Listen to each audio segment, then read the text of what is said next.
नमस्कार साथियों, मैं आशुतोष दुबे। जैसा कि आप सबको पता होगा कि कल एक बहुप्रतीक्षित फैसला जो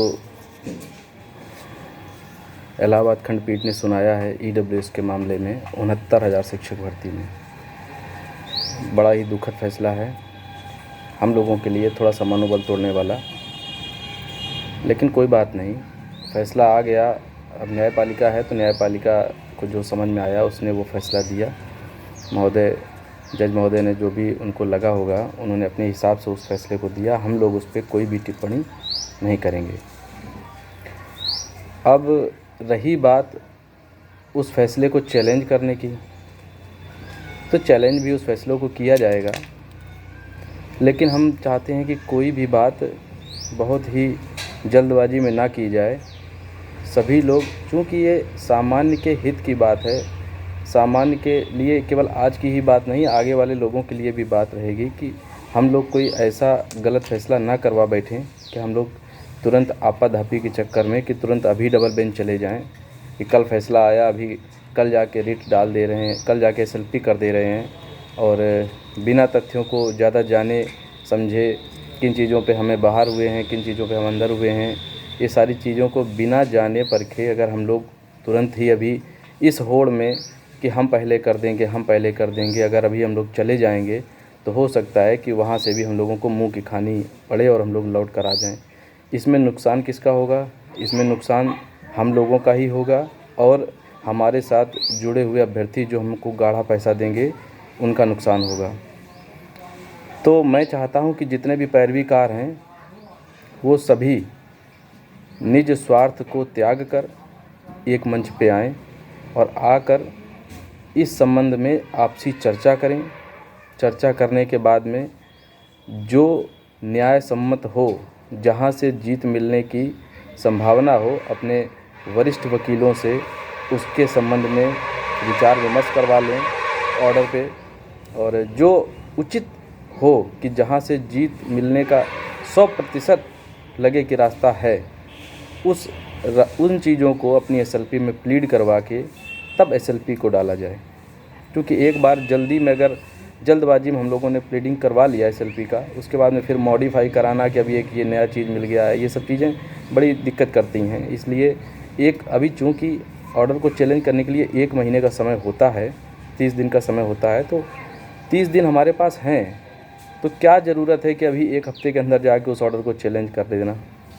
हमको लगता है कि जो हम लोगों के सामने एक बहुत ही अहम मुद्दा ओवरलैपिंग का लगा हुआ है 5 तारीख को लखनऊ खंडपीठ में, पहले हमारा फोकस उस पर होना चाहिए।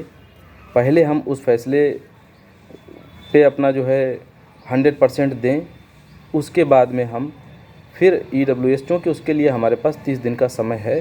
तो पहले जो चीज़ हमारे आंखों के सामने है, जो एग्ज़ाम 10 दिन बाद लगा होता है उसकी तैयारी की जाती है, जो एग्ज़ाम 6 महीने बाद लगा होता है उसकी तैयारी पहले की जाती है।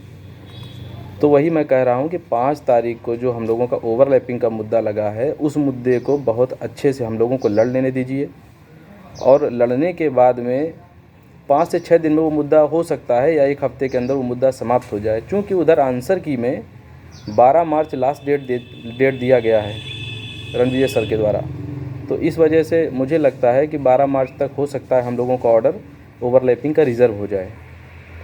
तो अब जब ओवरलैपिंग का ऑर्डर हमारा रिज़र्व हो जाएगा, तब हम लोगों के पास 15-16 दिन का समय बचेगा। उस दौरान हम लोग को 2 या 3 दिन के अंदर सब कुछ, तब तक हम लोग सारी जानकारियाँ इकट्ठा कर लीजिए कि हम लोग किस पॉइंट से जीत सकते हैं, किस पॉइंट से आगे बढ़ सकते हैं।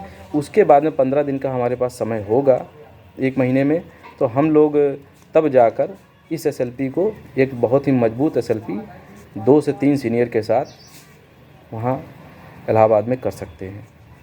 तो मेरा सबसे यही आग्रह है कि कोई भी, कि हम लीडिंग पिटीशन बन जाएंगे, इससे आप क्या कर लेंगे? लीडिंग पिटीशन बन के क्या कर लेंगे?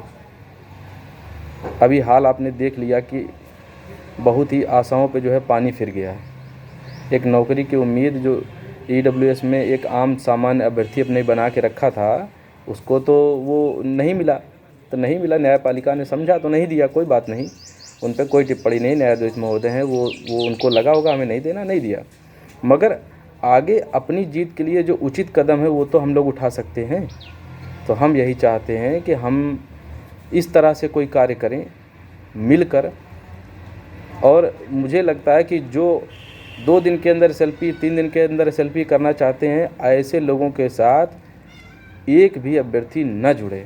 मैं सलाह इस चीज़ की दूंगा, पहले सभी लोगों को एक साथ हो जाने दीजिए। अगर कोई एक साथ नहीं होता है तो इतना अगर कोई मानने को तैयार हो तो मान ले कि ये जो ओवरलैपिंग का मुकदमा है ये 1 हफ्ते के अंदर ख़त्म हो जाएगा 5 तारीख के बाद से।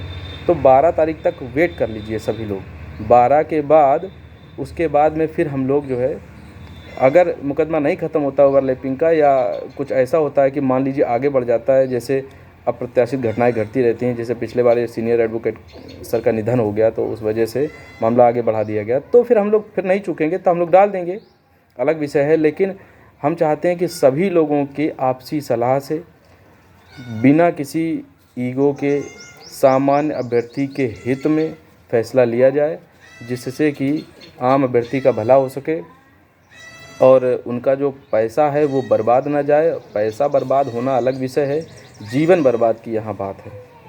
इसलिए कोई बहुत ही होशियार ना बने कि हम जाके भी 2 दिन में एसएलपी कर देंगे या 3 दिन में एसएलपी कर देंगे, हमारी लीडिंग हो जाएगी या वो हो जाएगा। इससे क्या हो जाएगा? इससे कुछ भी नहीं हो जाएगा, आम अभ्यर्थी का नुकसान होगा।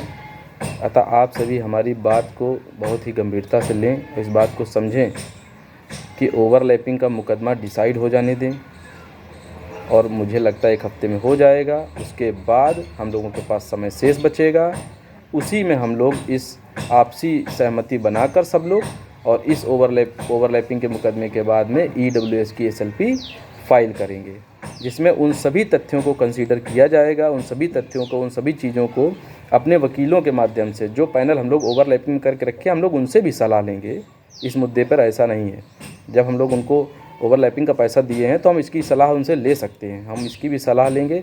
जो उचित चीज़ें हम लोगों को लगेंगी, हम उन सब चीज़ों को SLP में प्लीड करवाएंगे, और प्लीड करवाने के बाद में जो भी हमारे साथी हैं EWS के लड़ने वाले, सबके सलाह मशवरा से फिर मैं सोचता हूँ कि तब ये काम होना चाहिए, यही हम लोगों के लिए हितकारी होगा।